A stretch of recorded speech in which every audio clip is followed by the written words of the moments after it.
Hello, Senior Stoner fans. It's the real Senior Stoner back at you for your Terpinator dab of the day. Terpinator, real dab of the day. We're going for it again here, everybody. Hello, today is Tuesday. Before we get started with the dab of the day, I want to share with you my edible of the day. 100 milligrams of a blackout brownie. A blackout brownie, excuse me for chewing, is 1,000 milligrams. Again, pardon me for chewing. The strongest edible I had ever had. I add to that, from Cookie Factory, two 35 milligram animal crackers, inside of which I make a 200 milligram RSO section, and I chew that. Finally, from the Quarantine Bakery, it's called a 125 milligram chocolate chip cookie. Hello, everybody. How many of you think in the history of your life you've made a bad impression to somebody? How many of you also heard first impressions are very important? Well, let's talk about good impressions, and let's talk about how you can make a good impression on someone else. Let's get started.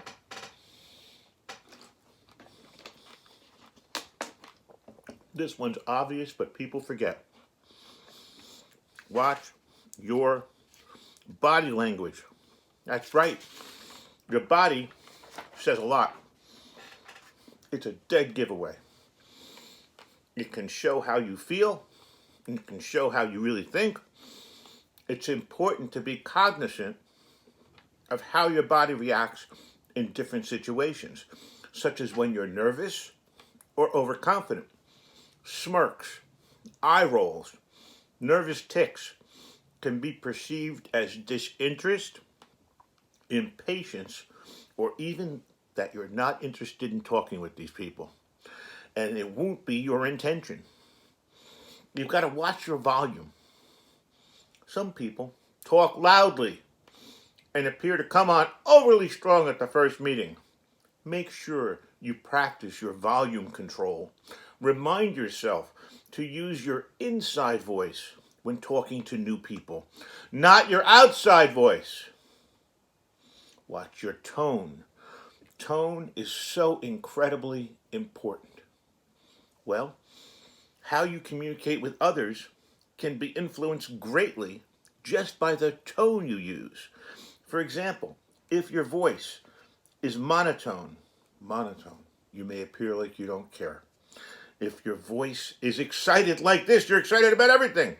So monitor your tone, try to keep it light, and try to keep it friendly. Definitely on first impressions, if you want to make a good one, make eye contact. Make eye contact with the person or people you're speaking with. Think about it.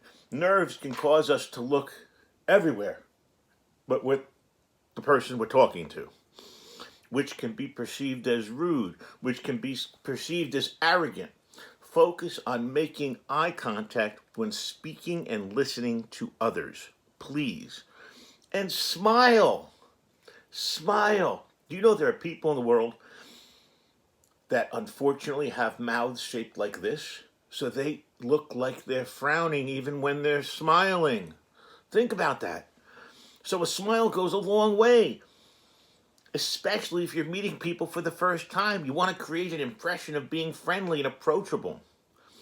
If you walk around with a frown or a grimace on your face, you may be telling people, unbeknownst to you, to keep their distance and stay far away. I learned this when I was 12. Always call people by their correct names. This is not just something I'm saying. This is critical. People like to be remembered. So make every attempt to remember a person's name and use it throughout the conversation. Research some easy memory techniques to help you match up names and faces. Senior stoner, stupid. Maybe you can match it up with me, saying I'm stupid. You know what I'm saying? Or I'm serious looking. Whatever the point is, you need to find a way to remember those things. Use your manners, for goodness sake. All too often, basic manners and politeness go by the wayside. Why? If you want people to like you right off the bat, be sure to use common manners like saying, please, thank you, you're welcome, nice meeting you, excuse me. This is not brain surgery, by the way. And I apologize if it sounds like it. But you must get the foundation right before we can build the house. You need the foundation of what it takes to give a good first impression. You got to actively listen in first impressions, because you are not supposed to monopolize the conversation. People like to talk, but don't yap endlessly. Summarize. Highlight some of your finer moments, your interests and thoughts relative to the conversation going on. Don't act like you know it all. When I was 23, I worked for a company called Bassett Furniture. You might all know the name. I worked for the bedroom division and dining room. I sold to stores in New Jersey. So I was on the road. I was a sales rep. My dad was in the furniture business at the time. When we came to market, I invited him to come through with his buyer. And he told me I was terrible. And I'm like, but I remembered every little thing there was. He said, that's what was terrible. The buyer's name was Sandy. He said, Sandy thought you were obnoxious because you were a know-it-all. So, what does that mean? Should I have not learned all those things by price and by style? Of course I should have. But I shouldn't have rattled them off to him to make him feel like he didn't know anything and I was the superior one.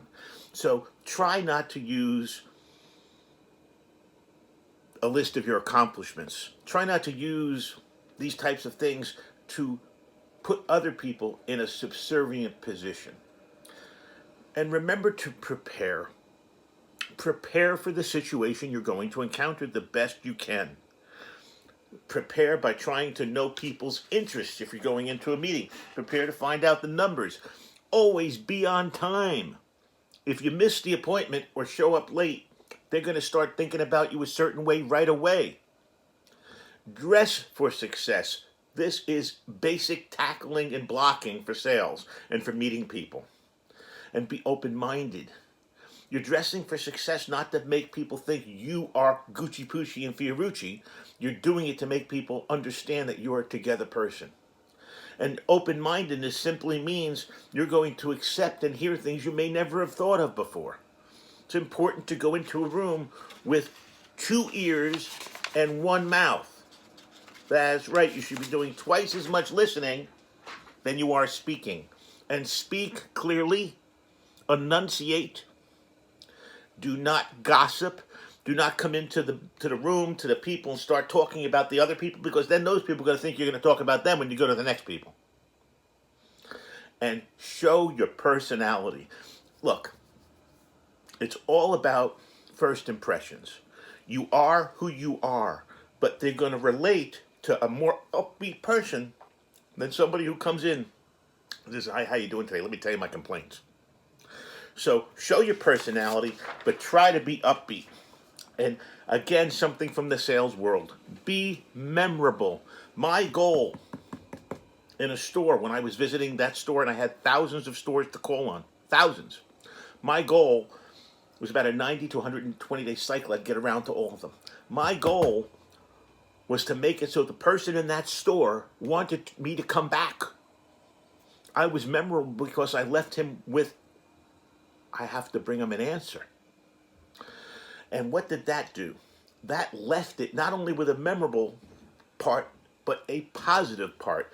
I'm coming back for something that person actually asked for. The answer to that question. So I was memorable, but I also planned to come back, so I planted something in that person's head. Look. When we're young, when we're kids, parents, teachers tell us we got to be prepared for first impressions, but you First impressions are spontaneous sometimes. Somebody could knock on my door right now and see me dressed like this. Might not be the first impression I'd want to give. Hypothetically, depends who it was. I'm in sweatpants, blah, blah, blah. But first impressions are there for you to take advantage of. If you listen to some of the tips we talked about here today, you have a better opportunity to make a first impression that's good.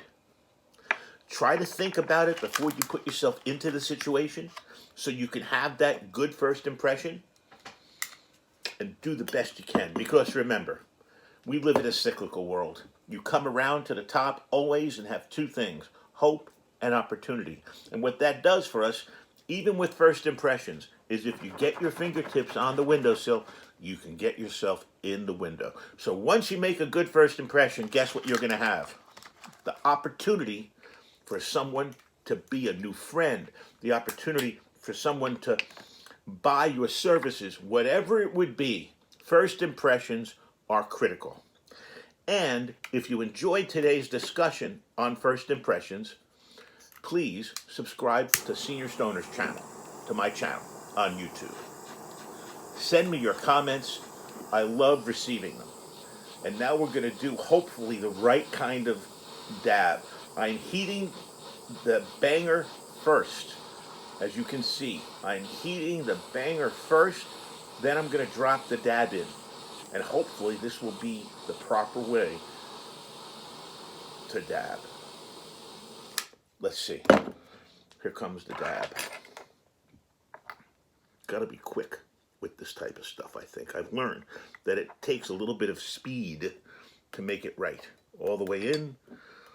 It's going to bubble. Here we go. Look at that bubbling, isn't that? I've learned from Obi-Wan's. Cheers, everybody.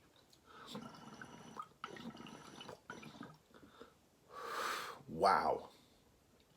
That's all I can say. Is wow. Thanks for watching today's discussion on first impressions. Have a great day, everybody. Cheers.